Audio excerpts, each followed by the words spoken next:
Watched a girl break, not her bones, but her wings, and I did nothing. Then a human arrived and she shattered the silence.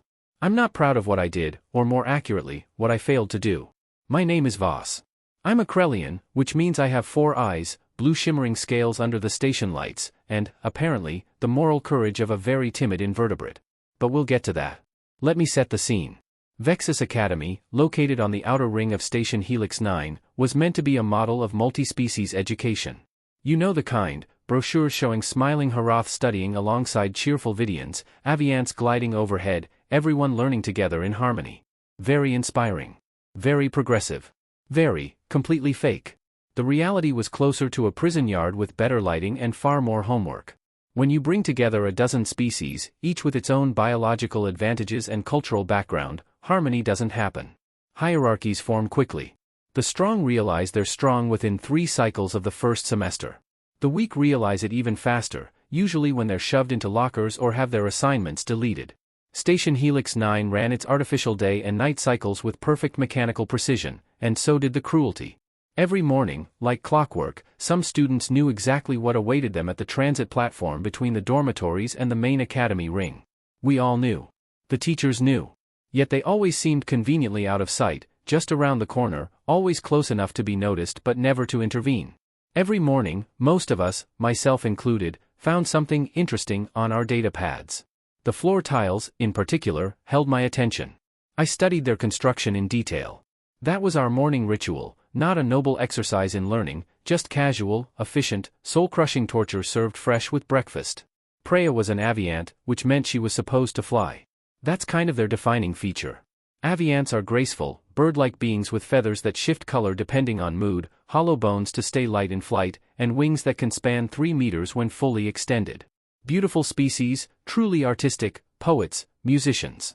They had shaped much of the symphony orchestras across the known galaxy. Preya's wings no longer worked.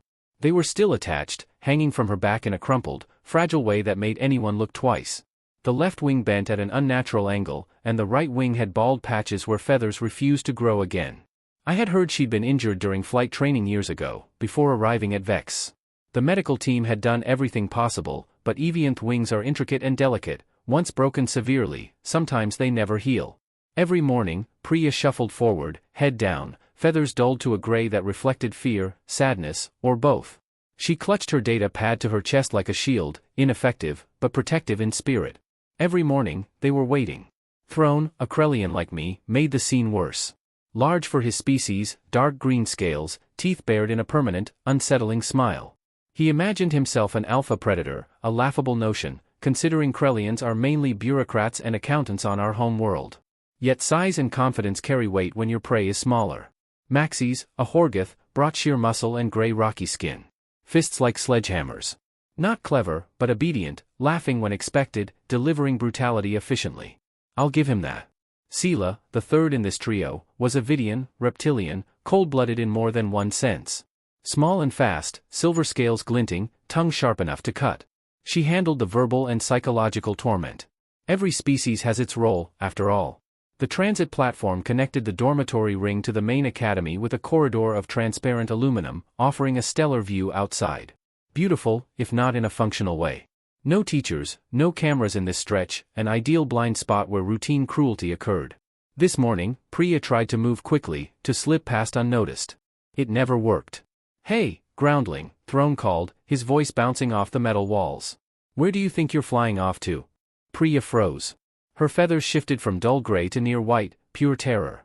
Maxie stepped in front, blocking her path. Sela circled behind, maintaining practiced formation. I continued walking. So did the 6 other students in the corridor. We had important places to be, clearly not here to intervene. Preya's datapad fell. She followed it down, knocked over by Throne's casual shove. Her broken wings spread across the cold tiles, twisted and unnatural, a silent testament to the damage she bore. I, brave Voss, with my 4 eyes and sharp vision, kept my gaze locked on my datapad as I walked. The human arrived on a Tuesday, which felt oddly inappropriate. Significant events, it seemed, should not happen on Tuesdays. Tuesdays were for midweek evaluations and mediocre cafeteria meals, not for the arrival of a species that could redefine one's understanding of violence and morality. Her name was Mira Torres, and she was puzzlingly normal. Humans were still relatively new to the galactic community, having made contact only about 40 cycles ago, and were still figuring out their place. Most species kept their distance, not out of fear exactly, but due to uncertainty. Humans were strange. They came from a death world, which should have made them cautious, but they were surprisingly friendly. Disturbingly friendly. They attempted to bond with creatures that could kill them, made alliances with species that had once tried to eat them, and even formed attachments to inanimate objects. Mira entered Vexus Academy wearing unusual human clothing, worn blue pants called jeans and a shirt with faded text reading, "Earth mostly harmless." Her dark hair was pulled back into a ponytail, her skin was brown, and her forward-facing eyes marked her as a predator species, binocular vision, depth perception, all built for hunting. Yet she smiled, waved, and greeted strangers in accented but clear galactic common. She carried her materials in a bright yellow bag covered in pins and patches, one reading "Be kind," with a small heart. It was disarming. It was very human. The most striking thing, and what I noticed immediately, was her ease of movement. Nothing in the station seemed capable of threatening her. Most species display caution in new environments, but humans apparently skipped that evolutionary step. Mira walked through the halls with a casual confidence, humming softly, occasionally pausing to admire the stars through viewport windows. On her fourth day, she arrived at the transit platform. I was already there, timing my walk to avoid the morning ritual. Priya was frozen 3 meters from Throne, Maxis, and Sela, who blocked the corridor, standard procedure. Mira approached, still humming, still relaxed. She stopped, tilted her head slightly like a bird examining something curious, and studied Priya and the 3 bullies. Unlike the rest of us, who watched from the corners of our eyes, Mira openly observed the scene. Bag over one shoulder, predator eyes locked on the unfolding situation, perhaps taking mental notes or measuring something. That should have been our first warning. BMK Throne noticed her first. Hard not to, someone staring at you with the focused attention of a hunter watching prey is impossible to ignore. "What are you looking at, human?" he snapped, scales darkening with irritation. Mira did not reply. Her expression remained neutral, almost curious, but her stillness made my scales crawl. Throne turned back to Priya, showing off now, performing for an audience. "You know what I think," he said, circling the crumpled Priya. "The Academy made a mistake accepting a broken little bird who cannot even fly. What is your purpose, really?" Priya's feathers had turned completely white. She shivered. Sela hissed in amusement. "Maybe we should help her fly, give her a running start out the airlock." Maxis grunted, which counted as agreement. Mira still did not move, but I noticed tension building. Her jaw clenched, her hands curled slowly into fists. Throne reached down, grabbed Priya's undamaged wing, and twisted it. The sound Priya made was not a scream, more like all the air escaping, all hope leaving in a single breath. That was when I saw the change. Mira's face shifted. One moment, she appeared human, approachable, someone you could converse with over lunch. The next, something else emerged from behind those eyes, ancient, primal, a reminder of a time when humans were not the dominant species on their death world. When survival demanded hunting or being hunted, when violence was not a choice but a necessity embedded in their DNA. Her posture altered. Weight forward on the balls of her feet, shoulders squared, head slightly lowered, chin protecting the throat while eyes remained locked on the target. Every muscle in her body coiled like a spring, poised for action. The temperature in the corridor didn't actually change. That's impossible. Yet, I swear on every deity in the galactic pantheon, it felt like winter had arrived there. Throne still held Priya's wing, still wearing that cruel, self-satisfied smile, completely unaware that he had crossed a line humanity had etched in blood over 10 millennia. Mira began to walk forward. Not running. Not charging. Just walking, steady, deliberate, inevitable, like a predator aware the prey had nowhere to run. "Let her go," Mira said, her voice calm, flat, stripped of emotion, a simple statement of fact. Somehow, that quiet certainty was the most terrifying thing in the corridor. Throne released Priya's wing. Not because of any moral realization, no, he simply needed both hands free. He turned to face Mira fully, drawing himself to his full height. He was at least half a meter taller than her, probably 20 kilos heavier. Krellians aren't exactly fragile. "This does not concern you, human," Throne said, letting his body display a threat. Scales flared, teeth bared. It was impressive and would have worked on most species. Mira stopped about 2 meters away, close enough to be a challenge, far enough to react if needed. "I'm going to say this once," Mira said, her voice still flat, calm. "Walk away right now. All 3 of you." Maxis laughed, truly laughed. The sound echoed down the corridor like rocks tumbling off a cliff. Sela slithered closer to Mira, circling her. You really want to do this, human? 3 against 1. Unarmed. Mira's expression didn't change. Neither is she nodded toward Priya, still on the floor, still trembling. And that didn't stop you. So, I figure fair is fair. Then Throne moved. He lunged, claws out, aiming for an intimidation grab, likely trying to pin her to the wall, scare her, assert dominance. The usual tactics. He didn't even get close. Mira moved. I had seen combat before, training exercises, security footage of bar fights, that sort of thing. But I had never seen anyone move like Mira. She sidestepped Thrawn's grab, her body rotating smoothly, and her elbow arced up sharply, striking him under the jaw with a crack that I felt in my own teeth. Thrawn's head snapped back, his eyes going unfocused. Mira wasn't finished. She seized his still extended arm from the failed lunge and applied a complicated series of movements using her hip and legs, leverage, angles, physics I couldn't fully follow. Thrawn flipped through the air and hit the floor hard enough to dent the metal plating. His breath burst out in a shocked whoosh. All of this took maybe 3 seconds. Maxis roared and charged. All that bulk and muscle barreling toward her like a freight train. Mira dropped low, really low, almost folding herself in half. Maxis's massive fist sailed over her head, missing by centimeters. She drove forward, striking him in the solar plexus with both hands, every ounce of her weight behind it. Maxis staggered. His rocky skin was supposed to be armor. Orgiths were strong, but apparently human fists fueled by leg muscles, and sheer determination, were stronger. Mira continued relentlessly. She struck twice more in the midsection, then pivoted and drove her knee into his face as he doubled over. The crunch was audible. Blue blood, Harath blood, spattered across the corridor floor. Maxis collapsed like a building under demolition, groaning, flat on his back. From his charge to unconsciousness, maybe 5 or 6 seconds had passed. Sela had stopped circling. Her scales had turned pale, which for Vidians meant pure terror. Mira turned to look at her. Blood on her knuckles, hair loose from her ponytail, breathing hard but controlled, predator eyes locked on target.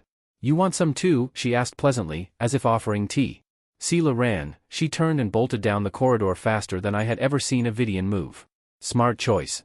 Mira paused, looking down at Thrawn and Maxis. Both were conscious, barely making sounds that were somewhere between groans and whimpers. She then walked over to Priya, who stared at her in shock, feathers cycling through 6 colors in awe. You okay? Mira asked gently. Human again? Not the thing that just dismantled 2 larger opponents like they were paper. Priya could only nod. Mira helped her up carefully, mindful of the damaged wings. Good. Come on, let's get you to class, she said. Mira walked away with Priya, leaving the 2 bullies on the floor and around 15 witnesses who would never doubt what humans could do when pushed too far. Station security arrived about 4 minutes later, which was actually a quick response by their standards. They usually took at least 10. Someone must have triggered an emergency alert. By that time, Mira had already escorted Priya to her first class and returned to the corridor, standing calmly with her hands clasped behind her back, as if on inspection duty. Officer Kell, a Vidian known for being more practical than Sela, surveyed the scene, 2 injured students, and a small human girl streaked with blue blood. He let out a weary sigh, the kind that comes when a shift suddenly becomes much more complicated. Miss Torres, he said carefully, would you like to explain this? They were attacking someone smaller than them, Mira replied simply. I asked them to stop. They refused. So I made them stop. Her voice remained calm, stating only the facts, no excuses, no justifications. Kell turned to Throne, who was sitting up and holding his jaw. Is this accurate? Throne glared but remained silent. His jaw appeared misaligned, confirming Kell's concern. I will need you to come with me, he told Mira. She agreed immediately, without resistance. She walked alongside the security officer as though taking a casual stroll through the station gardens. The crowd that had gathered, myself included, remained silent, processing what they had seen. Whispers started spreading. She broke Throne's jaw. And Maxis's nose. Did you see the blood? She's so small, how did she do that? I understood. Humans came from a world where survival meant fighting back. They had learned to defend themselves instinctively, with precision encoded in their muscles and instincts, with calculated determination in their eyes. However, this did not mean her actions went without consequence. The Academy suspended Mira for a full cycle and restricted her to the human quarters pending an investigation. Protocols and optics mattered. Students could not appear to be violently attacking one another in the corridors, even if the aggression was provoked. The bullying ended immediately.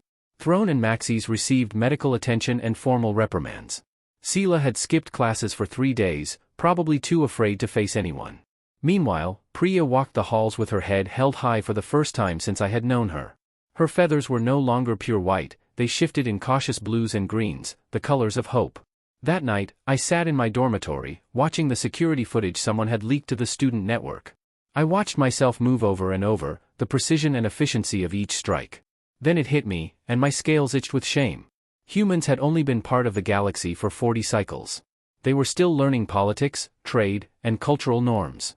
Yet they grasped something we had either forgotten or never learned: when someone harms the helpless, you don't turn away.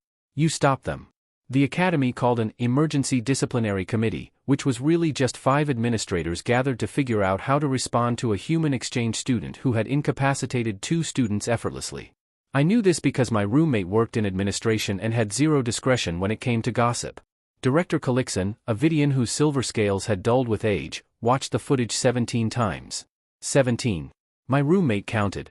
Each viewing, his expression flickered between horror at the violence and something dangerously close to satisfaction when the target hit the ground. The level of force was excessive, argued Professor Thex, a Horgoth who taught ethical philosophy, a bit ironic, given the situation. She could have just alerted security. There are proper channels for this. The proper channels have been aware of this situation for 6 months, snapped Instructor Veleish, an Avuan. Her feathers burned bright red with anger. I filed 4 formal complaints about Thrawn. 4. Nothing happened. That caused uneasy shifting around the table. The human used calculated violence, Galactic said slowly. Watch again. She strikes targeted points: jaw, solar plexus, nose. Disabling strikes. She could have caused far worse harm if she intended to. That makes it worse, Vex said. She's trained in combat. It was premeditated restraint. Galactic countered, she stopped once the threat was neutralized. No extra strikes, no retaliation while they were down. That shows discipline. The debate lasted 3 hours. Half the committee wanted Mira expelled immediately, sent back to Earth in disgrace. The other half leaned toward honoring her and punishing Thrawn, though officially they worded it more diplomatically. Ultimately, they compromised. Mira would serve a full-cycle suspension. Drone and Maxis faced expulsion for their documented harassment. Sela received academic probation and mandatory counseling. The human embassy intervened, complicating matters. A representative politely reminded the Academy that humans place strong cultural importance on protecting vulnerable individuals. Mira's actions, while regrettable, were consistent with human values regarding defense of others. The phrases, proportional response, and, you are lucky, were mentioned repeatedly.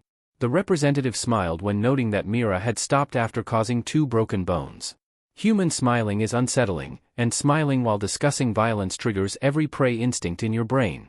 The Academy agreed to review its anti-bullying protocols, promised more security in high-risk areas, and pledged to take student complaints more seriously, essentially, the things they should have been doing already. Thrawn's family tried to press charges.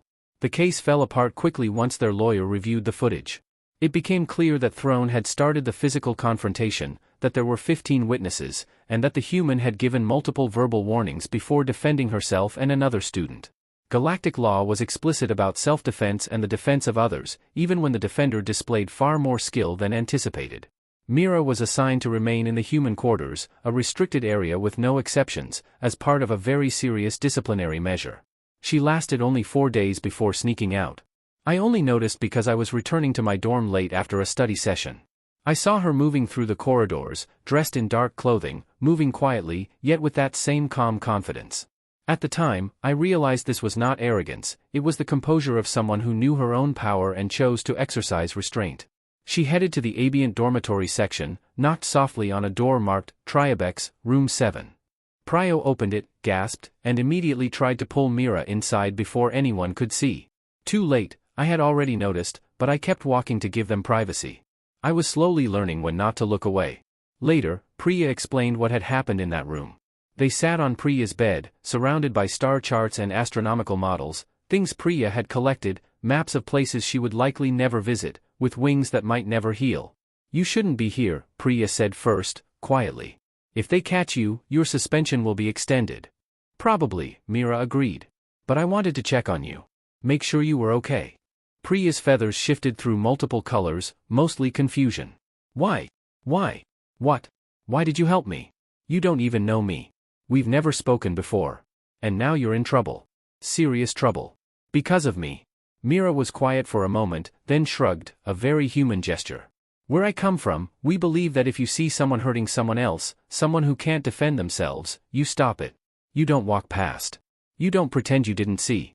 You stop it. Priya whispered, but the cost?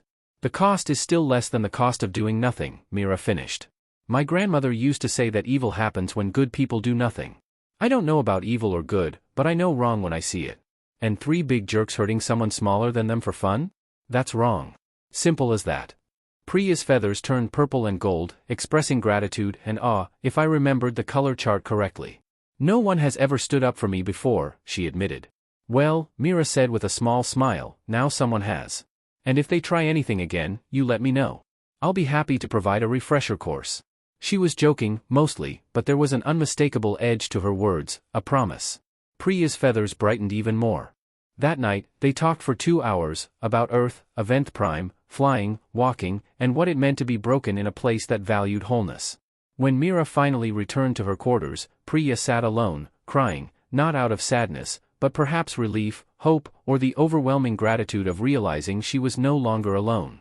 Someone had seen her, cared, and truly gave a damn. I couldn't stop thinking about it, about Mira, what she had done, the effortless way she dismantled 2 larger opponents, and then calmly checked if Priya was all right.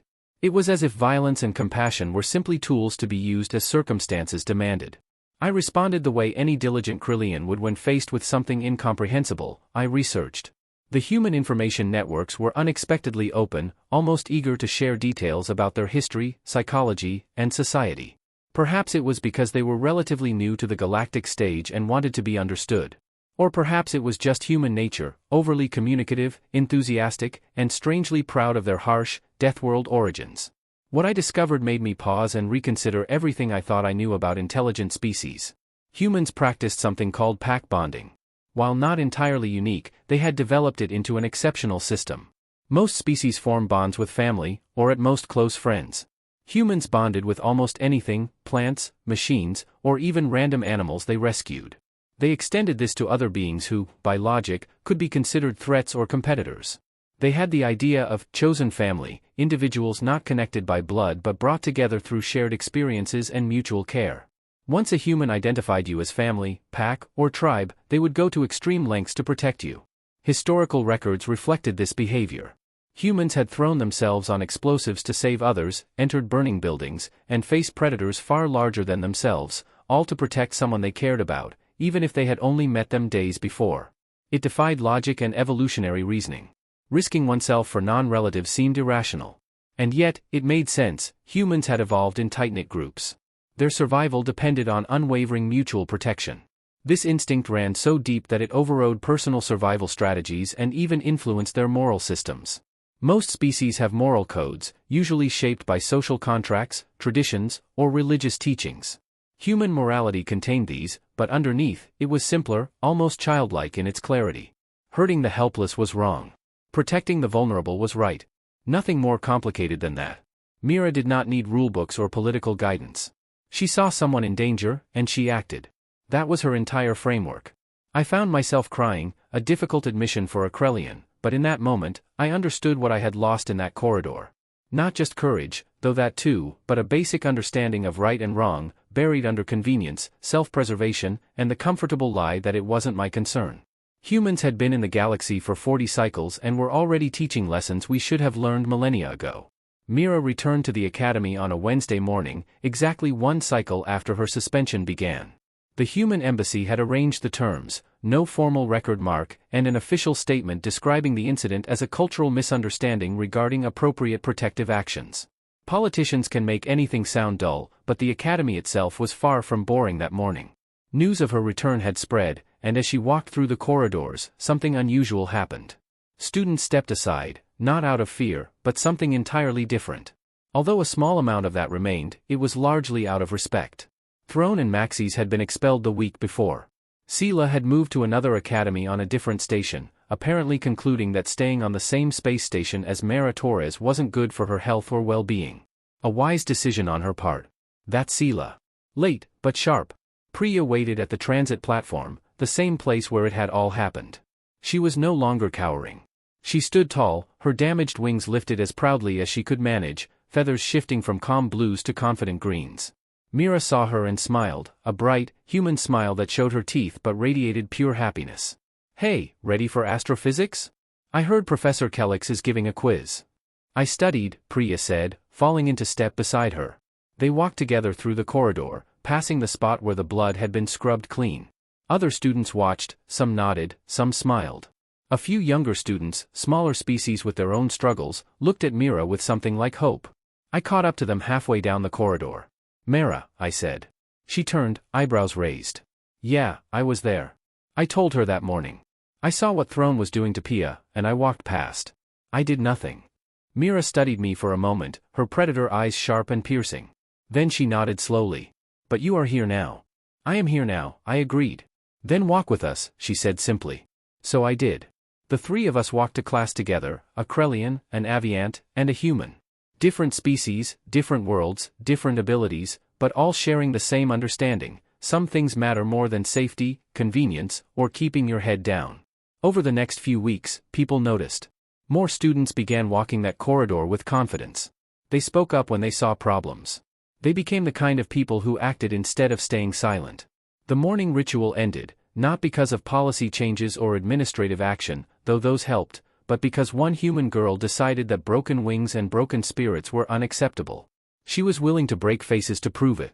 Except that isn't entirely accurate. She didn't just break Throne's jaw or Maxie's nose. She broke their pride, their sense of untouchable power, their certainty that no one would stop them. She broke the silence, the complicity, the convenient lie that it wasn't our problem. She broke the system that allowed cruelty to thrive in hidden corners. And in breaking those things, she fixed something in the rest of us, something we didn't even realize was broken until we saw what real courage looked like. Humans. Terrifying, violent, compassionate, absurd humans. They are going to change this galaxy, whether we are ready or not. And you know what?